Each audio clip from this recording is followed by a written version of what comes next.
Hey, I just wanted to come on here real quick and tell you guys about my side gig called Rover. I look like a mess right now because I just had a full 3 days with this dog. Good dog. Good dog. Bring it in. It's like, uh-oh, where's he going? Good dog. Cute. They just want to swim. Oh yes, happy. He likes to run a lot, so tired. Also I have this dog who's, hi Bree, 12, and this cat. Anyway, I just wanted to tell you a few things about Rover you may not already know. For one, if you have a friend that signs up on Rover, if you're already a Rover person, you have a friend that signs up, you can give them a link and then you get $50. So, oh! So if anybody wants to sign up, I'll put my link below if I can figure out how to do that. Anyway, a couple things I just found out. So you know how everyone's like, oh, Rover's great because they have insurance. That doesn't cover the cost of your house getting trashed. If you like say, oh, I'll board a dog, and the dog trashes your house, you can't just take a picture of it and show Rover and go, hey, the dog just dug a hole in my wall because he tried to get out. So can you pay for it? A dog's never done that to my house yet, but that's the risk that you take as a sitter doing house sitting. So if a dog wrecks your house, there's no insurance for that. So I called Rover to find out everything about it, and they said, oh, no, the insurance is for, like, if the dog gets hurt somehow, then the dog gets coverage at the vet. That's the big insurance. That's it. Don't worry about your house. That's the risk you take. Anyway, so that's a pretty big thing right there that you have to think about. I just do it as a side gig. Normally I'm a registered massage therapist. I can't do that all day anymore because I'm 55. So I'm like, I'll play with dogs instead. I'm pretty active. Anyway, like, okay, so your pricing. If you get a couple of reviews that are 5-star, you can up your prices. Because, I mean, if you're like me and you're super extra, then people don't mind paying. Like, for boarding, so I just boarded some dog all weekend, 3 days. I charge $100 a day for boarding.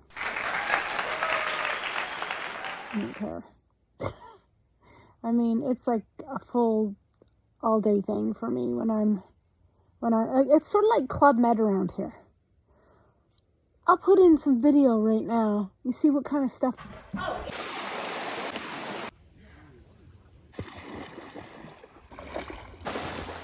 We're going somewhere? Pretty dog. Yeah. Like, I drive them around. We go on field trips. We go try to get froggies and stuff. Whatever. We do stuff that dogs like to do. And I'm really active too. So, I mean, if I had a dog, I'd drop it off here. It's going to have a good time. Anyway, okay, something that something that the pet owners need to realize when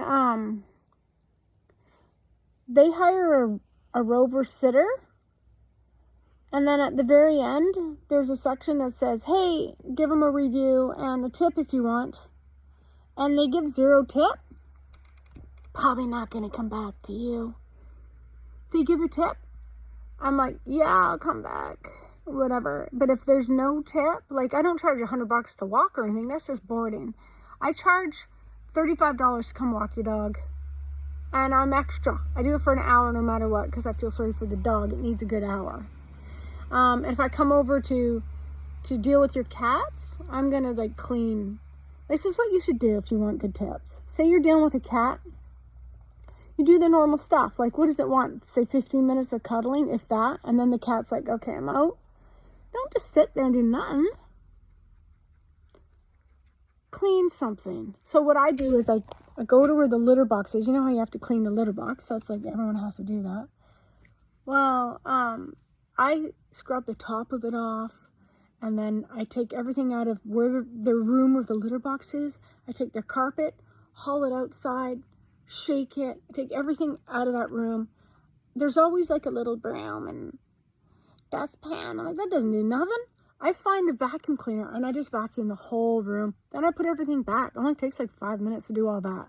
And people come back and they're just like, oh my God, thanks. And normally they give me a really good tip because they're like, this chick is extra. Like, let's have her back again. So, I mean, you just do little extra things. And of course, I take lots of pictures of dogs. So anyway, I'm like super extra. I take video of the dogs doing stuff, and we do a lot of stuff or whatever, right? But there are the odd person that's like, 0 tip. I'm like, okay. You don't think I noticed that? Like when you go to a restaurant and some waitress or waiter is like being extra and like, hey, do you want some water? And they come bring you water or whatever. They're being super nice. That's being extra. You don't just give them 0 tip.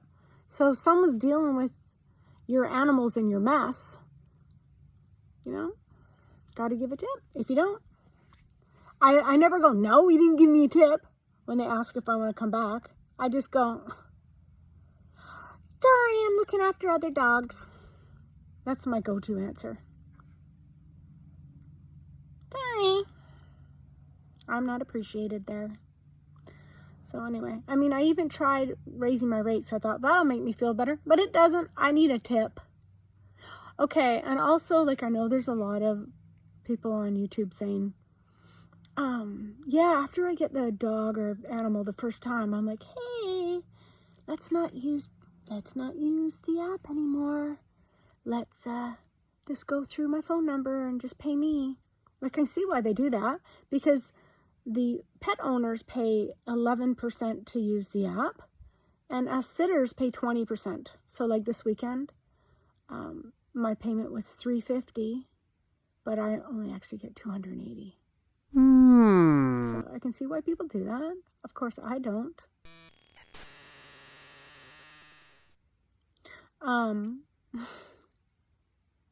But anyway, also, apparently the other reason why they do that is because, like, the first time, at the end of the thing, it says to the pet owner, okay, rate, and did you want to leave a tip?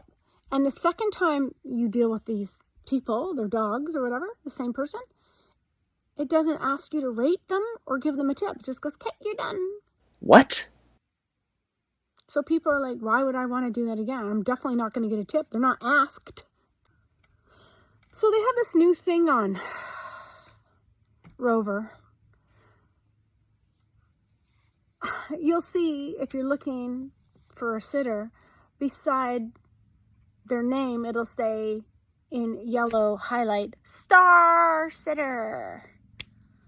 And of course I'm like, well, I want to be a star sitter, because then you get all the requests. But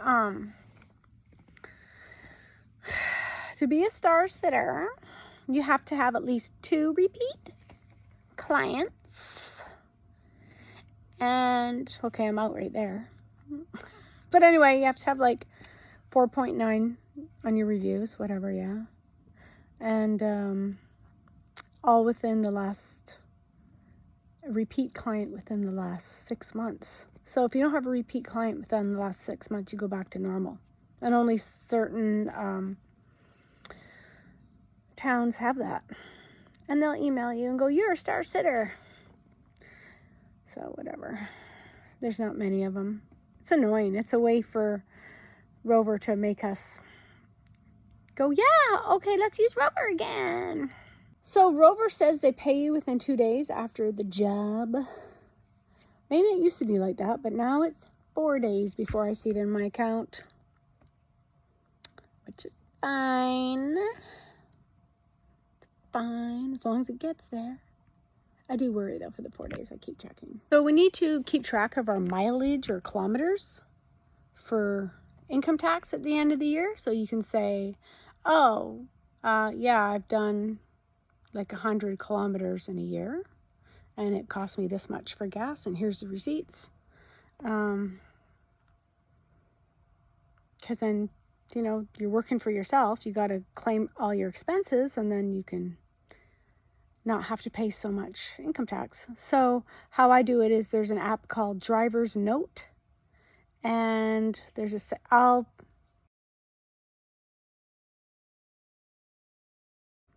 you can just automatically go, okay, trip starts now. You press the button, and then you go, then you come back and turn it off, and it shows how much per kilometer and everything. It's super organized.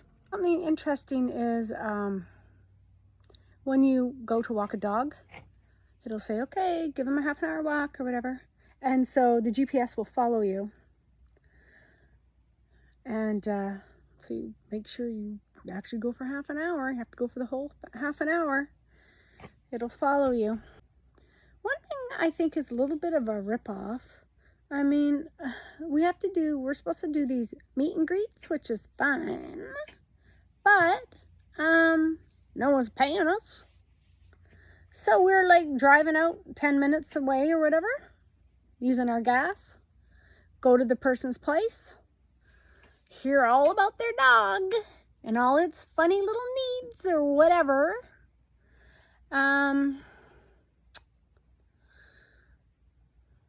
And we don't get paid for that.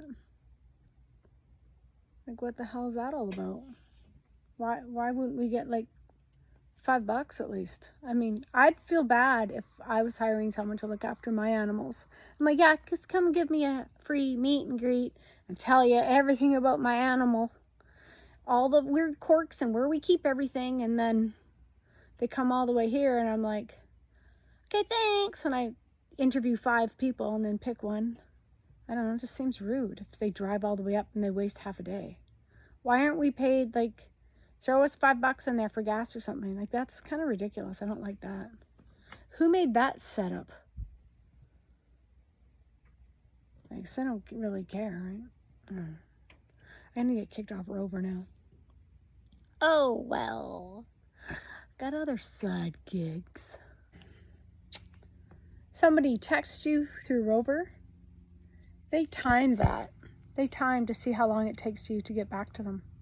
And then Rover will write, well, she's got an average of a 11-minute response time or whatever. So it's like, you got to answer right away, or they'll be like, she's a slow responder. Don't get her. But anyway, I guess I'm pretty good at it. I'm pretty much attached to my phone here. But I think it's important to have your phone nearby when, you know, you have someone's animal and they're like, how's the dog doing or whatever. And I'm always making little videos for people because I'm nice. Some people are trying to undercut as sitters. They're like, oh, I'll do it for $35. Like, I'm talking about boarding. They're like, then everybody will go to me. Well, go ahead. I don't want the cheap ones. I think actually mine's probably the highest in my neighborhood. $100 for boarding. But I mean, look at the stuff I do with them. Like, Jesus. Boarding is a lot. You got to get up early because most dogs are used to getting up early to go to the bathroom or whatever. Plus, they're nervous. So they're like, who's going to take me to the bathroom or whatever? So you have to be on the ball for all day long and all night long, kind of, right? So I don't care. I'm not doing it for less than $100 a night. Take them to a kennel then, or some $35 chick. Go ahead. So I'm like Rover to the rich. I don't care. But yeah, my walking is reasonable because I walk my dog and mountain bike with my dog every day. So that's why I started wanting to do Rover, because my friend was doing it and she told me about it. And I'm like, I'm going for a run anyway. Okay, warning, you have to watch out for sneaky people. This woman in my neighborhood, hope she doesn't see this, in my town, she also does Rover. So she knows what to do and what not to do. So it's not like she did this by accident.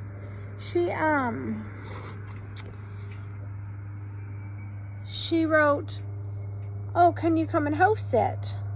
And I charge $90 to go to someone's house to house sit, right? That's the base.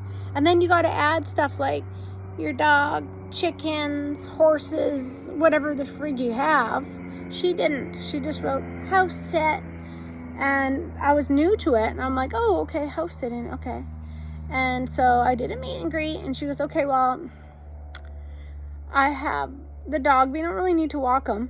Yeah, you do. Because he runs around the farm. No, he doesn't. There's like 20 chickens, and just make sure they have water. Okay. Yeah. They're watered. They never had water. Every morning they had no water, so I had to clean out this whole disgusting slimy thing and add more water to 2 of their water thingies. Some automatic water thingy that wasn't attached to anything. And I had to haul buckets and buckets of water up to these horses. There's like 5 horses. I had to put hay in the wheelbarrow. It was like a full-time thing. So she didn't write down what animals she had. She had 2 cats. Sneaky. She had this huge pen because she also does Rover and says she does boarding. So people think, oh, good, I don't want to put my dog in a kennel. I'll just board with this person. Well, in the back, there's this huge kennel thingy. She just puts them all in there. They're all fenced in, maybe like, I don't know, 15 by 15. And she just throws them all in there. And she's like, okay, good. And her ratings are good. Her reviews, it says, oh, I got Sammy back and he was good and tired. Yeah, he was playing with the other dogs. She does not walk a dog. Lazy. Anyway, and then so I did that all weekend for $90 a night. And then I was like, this is a lot. And I look at the app, and she was supposed to press, however many chickens and stuff she has. Sneaky. Anyway, I'm like, well, she'll probably give me a good tip after the end. Nope. And then a couple weeks later, she's like, hey, Michelle, do you want to come out again? And I'm like, are you going to fill out the app properly this time? Like, say how many chickens, how many dogs, how many cats, horses, everything. You can write down all the stuff you have. No, it's going to be like last time. I'm like, no, thanks. Like, I thought she'd be like, oh, yeah, here's an extra 100 or something. Nope. And then she goes, okay, fine. We'll look for someone else from now on. I'm like, okay, bye. Some other poor new person that's like, oh, this is a house sit. Okay. So that's how you get around the system when you have 1,000 animals on a farm. I was slaving. They're like, let's go. Every person that you agree to look after their pets is like your boss, and you better treat them really well, because if one person gives you a bad rating, you're in trouble, because people go by the ratings, right? If you have 5, 5, 5, yeah, they're so great. And then one person says, my dog was, I checked and I came home and there was no water in my dog's bowl or something. Well, you get one bad rating, you may as well do something else. Go do DoorDash or something, which I did.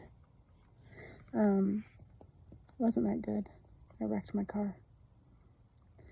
Anyway, yeah, so, Rover's a really good gig. I give it a good rating of, 5 out of 5, but the people better rate you 5 out of 5. So don't be lackadaisical, and make sure you actually go do it, of course. Whatever they want for their pet, even if they're like, exactly 5 o'clock at night, give them this amount of food, or whatever it is, give them this amount of hugs and cuddles, and you better do it. You're the slave for that animal, and you better like it too. Anyway, I guess that's all I can think of to say right now. So, yeah, if you want me to look after your animal here at Club Med, most of you people don't even live around here. But anyway,